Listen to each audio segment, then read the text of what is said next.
Bueno, bienvenidos nuevamente a otra clase de neuroanatomía. Hoy vamos a hablar sobre el sistema ventricular y la circulación del líquido cefalorraquídeo. Vamos a comenzar. Bueno, el sistema ventricular tienen que saber que existen 4 cavidades llenas de líquido. Ese líquido se llama el líquido cefalorraquídeo. Ya vamos a ver cuáles son las características específicas que van a tener y cuáles van a ser sus funciones. Y estas cavidades van a estar localizadas dentro del cerebro.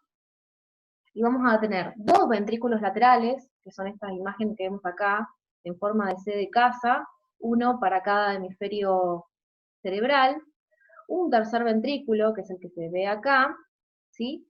Y un cuarto ventrículo. Vamos a ver que van a estar conectados entre sí por distintos agujeros, y en sí van a proyectar una circulación de este líquido cefalorraquídeo, que es el objetivo de esta clase. Bien, que terminen sabiendo cuál es la circulación del líquido cefalorraquídeo, porque es una pregunta que se suele tomar en los exámenes finales. Bien. Tiene que recordar también que los ventrículos están recubiertos por epéndimo, y bueno, van a estar llenos de líquido cefalorraquídeo, como ya les venía adelantando. Entonces vamos a tener 2 ventrículos laterales, uno izquierdo y uno derecho, uno para cada hemisferio, que estos 2 ventrículos laterales se van a comunicar con el tercer ventrículo por medio de un agujero que se llama agujero interventricular o agujero de Monroe, ¿sí? Que estaría a esta altura aproximadamente, y que además el tercer ventrículo se va a comunicar con el cuarto ventrículo por medio de esta estructura que vemos acá, que es el acueducto cerebral o acueducto de Silvio a nivel del mesencéfalo. Bien. Bien, y además el cuarto ventrículo se va a continuar por esta estructura aproximadamente, que acá encontramos el conducto del epéndimo a nivel de la médula espinal. Bien. Entonces, tenemos esta imagen como para que también la vean en 3D. Vamos a hablar en la clase de hoy sobre los ventrículos laterales, sobre el tercer ventrículo, sobre el cuarto ventrículo, el agujero interventricular o agujero de Monroe, sobre el agujero, perdón, o acueducto mesencefálico, acueducto de Silvio también a nivel del mesencéfalo, el agujero de Luskay-Magendie y la cisterna. Bien.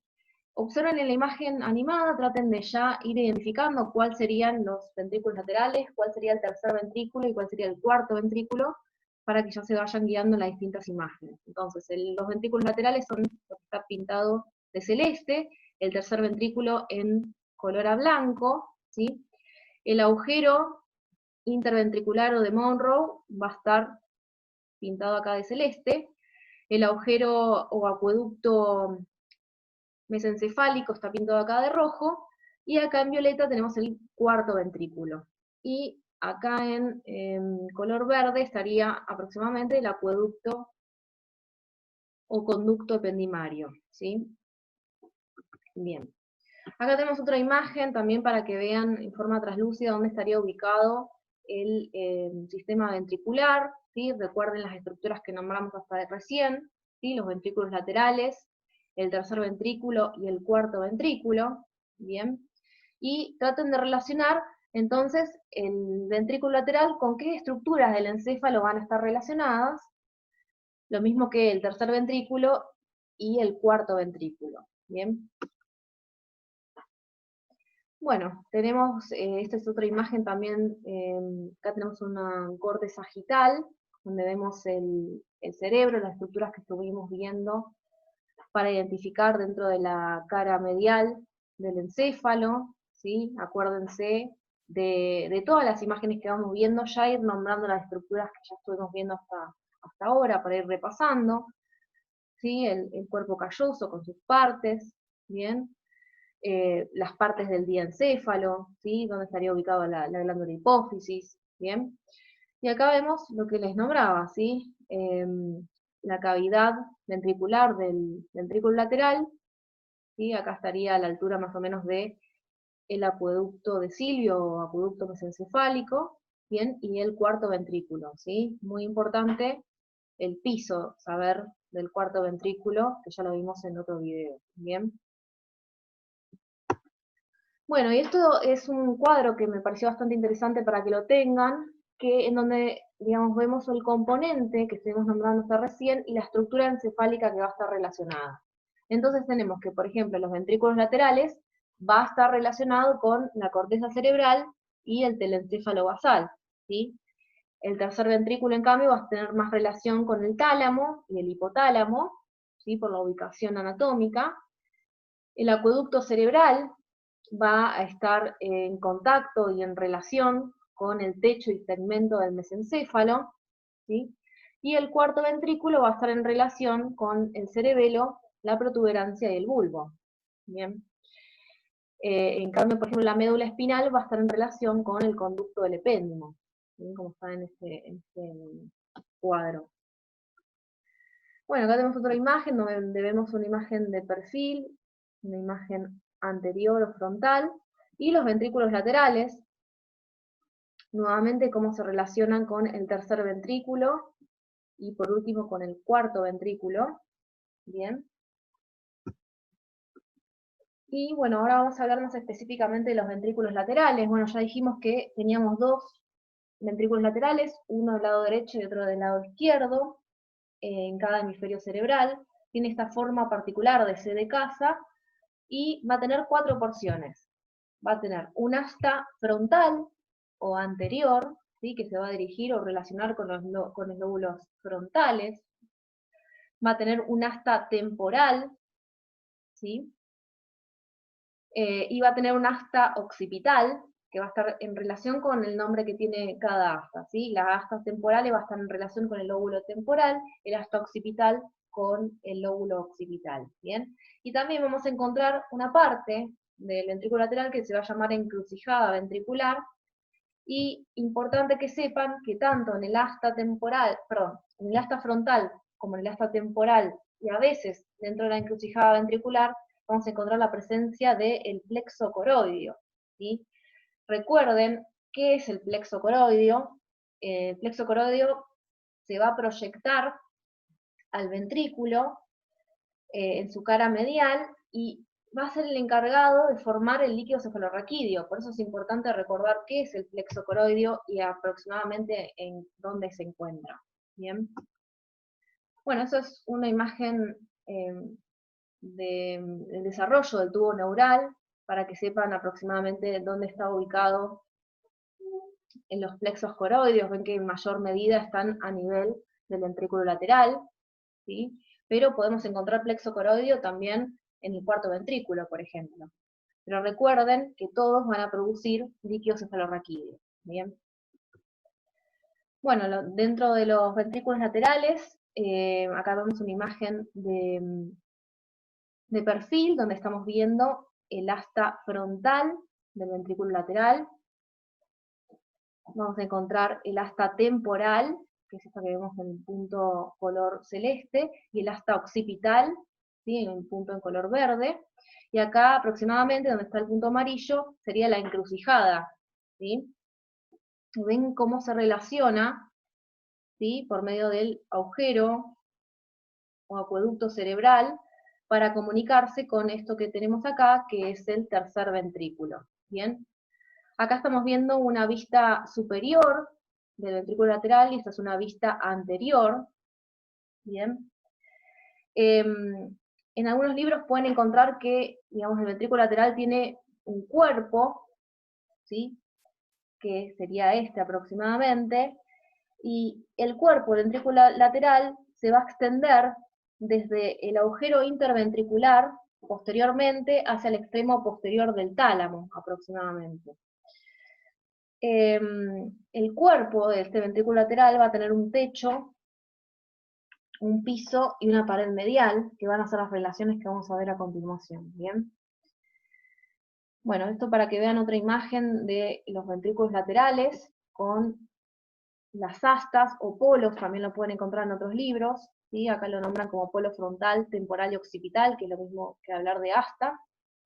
Y vean acá la presencia de los plexos coroideos, que ya dijimos, y volvemos a repetir, porque es importante, que forman el líquido cefalorraquídeo. Bien. Bueno, acá vamos a ver las relaciones del ventrículo lateral. Bien. lo que me importa que sepan es que en este corte que estamos viendo de encéfalo, esta estructura que vemos acá, esta cavidad, es el ventrículo lateral, ¿sí? Tanto del hemisferio derecho como del hemisferio izquierdo, ¿bien? En el techo del ventrículo lateral vamos a encontrar esta estructura que está acá de color gris, que es el cuerpo calloso, ¿bien? En el piso del ventrículo lateral vamos a encontrar lo que es el cuerpo del núcleo caudado, ¿sí? Que lo vemos acá en color más naranja, ¿bien? A ambos lados, ¿sí? El cuerpo del núcleo caudado. Y también, aproximadamente en el piso del ventrículo lateral, vamos a encontrar esta estructura que vemos acá, que es el margen lateral del tálamo, ¿sí? Estamos viendo acá los dos tálamos, que en realidad los tálamos de por sí se van a relacionar más con el tercer ventrículo, ¿sí? Pero este margencito que vemos acá, ¿bien? Se va a relacionar un poquito con la parte del ventrículo lateral, ¿bien? Y a su vez se va a relacionar con esta estructura que vemos acá en celeste, que es el fornix o trígono, ¿bien? Y en la pared medial del ventrículo lateral también vamos a encontrar esto que vemos acá en color más amarillo, es el septum pellucidum, ¿bien? Entonces acá estamos viendo todas las relaciones que van a encontrar en los preparados anatómicos y en los cortes de los ventrículos laterales, ¿bien? Entonces las relaciones del ventrículo lateral van a ser el cuerpo calloso, ¿sí? Que se va a encontrar en el techo del ventrículo lateral. Vamos a encontrar hacia el piso del ventrículo lateral el cuerpo del núcleo caudado, que estamos viendo acá en naranja, y parte del margen lateral del tálamo, ¿sí? Y más que nada, en la pared medial, a esta altura, vamos a encontrar el septum pellucidum y el trígono, ¿bien? Recuerden que estas estructuras que vamos a ver acá, que forman parte de los ganglios de la base, como el núcleo caudado o el núcleo lenticular, lo vamos a ver para la clase que viene, en un video aparte, ¿bien? Bueno, y vamos a hablar un poquito sobre el líquido cefalorraquídeo. El líquido cefalorraquídeo, por lo general, normalmente tiene un aspecto claro e incoloro, tiene pocas células, se pueden distinguir de 0 a 3 linfocitos nada más. Por lo general tiene un índice de proteínas entre 15 y 45 y la glucosa es entre 50 a 85. Si los valores del líquido cefalorraquídeo van a estar alterados, es decir, por ejemplo, que tiene mucha glucosa, me va a indicar distintas patologías, ¿sí? O si tiene menos glucosa, también me va a indicar otra patología que está afectando al sistema nervioso central. Por eso es importante este líquido, porque las funciones específicas van a ser la protección, es decir, va a amortiguar los traumatismos entre el sistema nervioso central y el cráneo, va a estabilizar la mecánica y apoyo para el cerebro, va a nutrir al sistema nervioso central y va a eliminar los productos del metabolismo neuronal, es decir, eliminar las toxinas. Es importante la función de nutrición, ¿sí? Porque sería como una especie de nafta para el coche, ¿sí? El líquido cefalorraquídeo sería como una nafta para el cerebro, ¿bien? Y si hay alguna alteración en el cerebro, mediante un estudio que ahora vamos a ver a continuación, que seguramente les va a afrontar en su práctica diaria cuando ya se reciban, esta técnica que existe para extraer el líquido cefalorraquídeo, que es mediante lo que es la punción lumbar que acá estamos viendo, se va a extraer parte del líquido para su análisis y así poder distinguir qué tipo de patología pueda llegar a tener el cerebro de esa persona que hay que estudiar, ¿bien? Bueno, y un poquito sobre lo que es la punción lumbar, 3 palabras nada más. Este estudio que se usa para el diagnóstico y tratamiento de sospechas de infecciones a nivel del sistema nervioso central. El paciente, por lo general, usamos una posición en decúbito lateral, como está en la imagen de acá, o se puede hacer la punción, el paciente estando sentado en una posición erguida con la columna vertebral flexionada, Se hace una limpieza primero de la zona, con anestesia local, y por lo general trata de hacerse, digamos, una línea entre la cresta ilíaca de ambos lados, ¿sí? Una línea, palpando bien las apófisis espinosas, y se trata de hacer la punción por arriba o por debajo de la cuarta vértebra lumbar, ¿bien? ¿Por qué no se hace a nivel de la lumbar 2, por ejemplo? Porque sabemos que la médula espinal va a llegar hasta la lumbar 2 y hay riesgo de que podamos lesionar al paciente. Entonces, el punto en donde no tenemos médula espinal y no hay riesgo de hacer este tipo de procedimiento es acá a nivel de la lumbar 4. ¿Bien? Por lo general, cuando se introduce en la aguja, acá estamos viendo en esta altura aproximadamente, se atraviesan estructuras de la parte posterior de la columna vertebral, ligamentosas, y se llega al espacio para poder sacar el líquido cefalorraquídeo.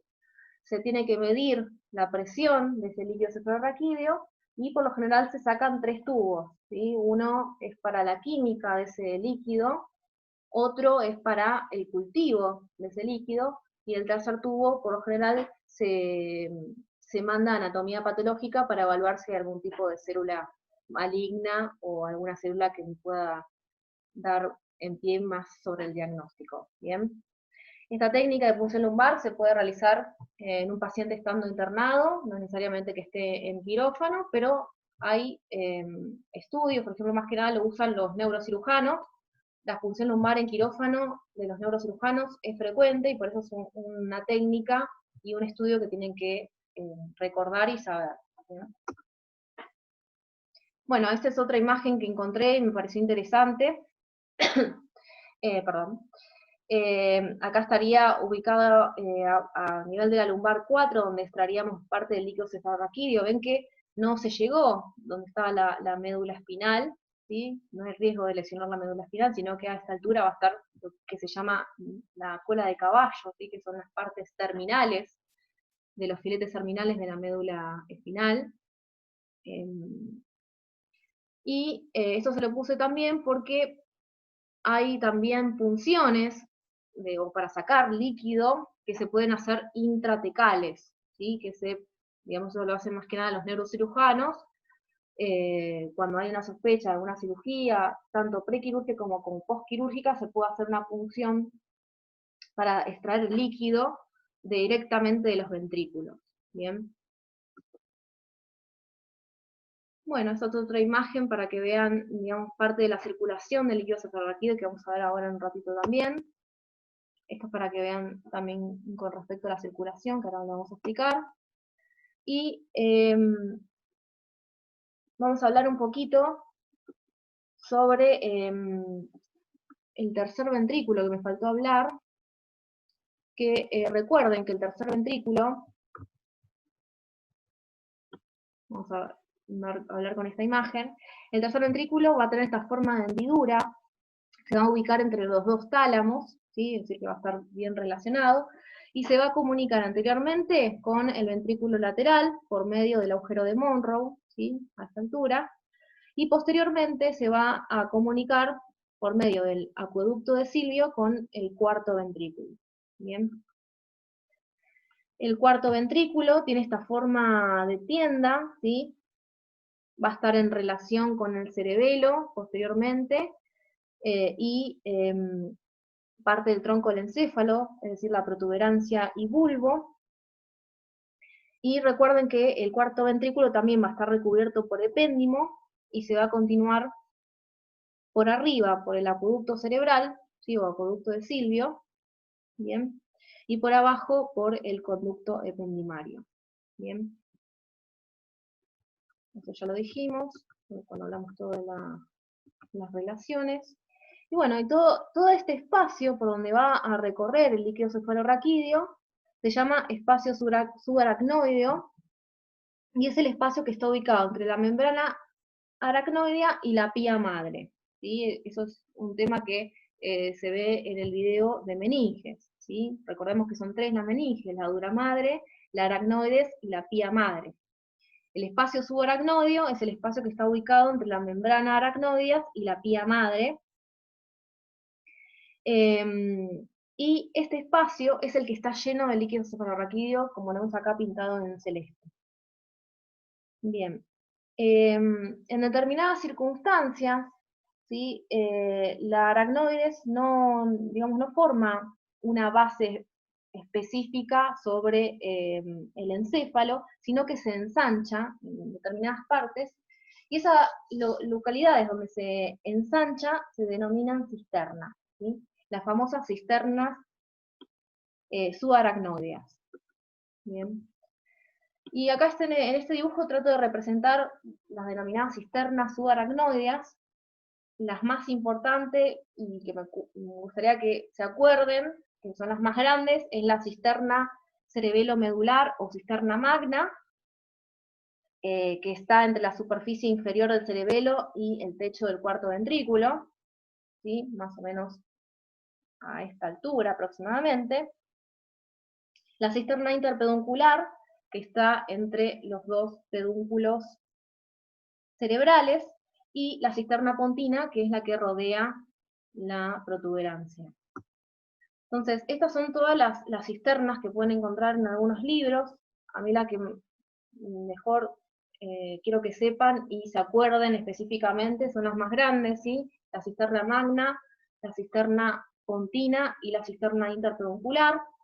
Después pueden encontrar en algunos libros que pueden leer que está también la cisterna quiasmática, a nivel de donde se encuentra el quiasma óptico. La cisterna del cuerpo calloso, ¿sí? A este nivel, ¿sí? Como muestra el número 5. Y también podemos encontrar en la superficie superior de lo que es el cerebelo la llamada cisterna superior. Y en algunos libros la cisterna ambiens va a estar formada por la cisterna interpeduncular junto con parte de la cisterna superior. Bien. En cuanto a lo que es la circulación del líquido cefalorraquídeo, y ya como para ir resumiendo, tienen que recordar que bueno, la formación del líquido cefalorraquídeo va a ser a nivel de los ventrículos laterales, ¿sí? Del ventrículo lateral va a pasar por medio del agujero de Monroe a el tercer ventrículo, ¿sí? Que vemos acá. Del tercer ventrículo por medio del acueducto mesencefálico, a este nivel, ¿sí? Y a nivel de lo que es el mesencéfalo, va a ir hacia el cuarto ventrículo, ¿bien? Y del cuarto ventrículo, por medio de los agujeros llamados de Luska y Magendie, se va a dirigir todo el espacio subaracnoideo que estuvimos nombrando recién, y donde están ubicadas las cisternas subaracnoideas, donde a este nivel, en lo que se llaman las granulaciones de Paccioni, se va a hacer la reabsorción de este líquido, ¿sí? En estas vellosidades aracnoideas. Cuando se hace la reabsorción del líquido, esa reabsorción pasa directamente a los senos de la dura madre, y en los senos de la dura madre sabemos que van a desembocar en la vena yugular interna, ¿sí? Y con eso va a desembocar en la sangre. Bien, entonces con la circulación del líquido cefalorraquídeo y sabiendo los senos de la dura madre, junto con las meninges, queda concluido este tema para que sepan bien sobre neuroanatomía y la circulación del líquido cefalorraquídeo. Bien. Bueno, espero que les haya servido. Nos vemos en otro video de neuroanatomía. Muchas gracias.